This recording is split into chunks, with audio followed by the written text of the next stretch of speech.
few, if any, Browns fans, and probably few, if any, in the organization would argue that 2022 is a disappointment.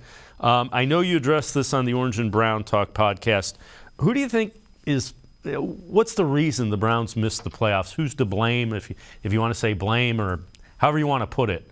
How did it end up so 2022 ended the way it did? Well, I think there's a lot of blame to go around. I think you can spread it out amongst a lot of different entities. But more so than anything, I think it falls on the defense. I think it falls on the defense because I think Jacoby Brissett, for the most part, did what he was supposed to do. But the defense and the special teams really didn't do their job or pull their weight. And had they been able to do that, then the Browns could have won at least 2 or 3 more games.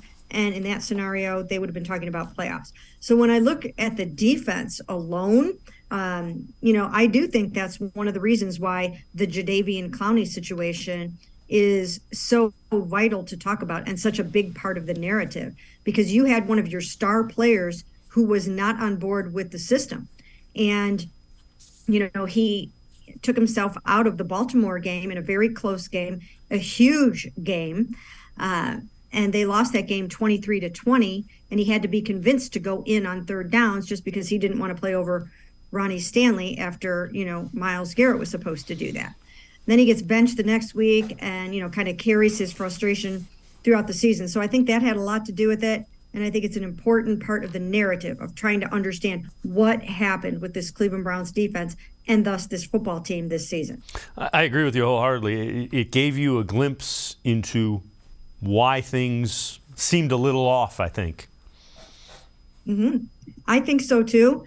I have a couple people close to Jadeveon wondered why would you write that? Well, that's why you have to write it. It is our job to find answers to what went wrong in a season where you missed the playoffs for the second straight season and your defensive coordinator got fired.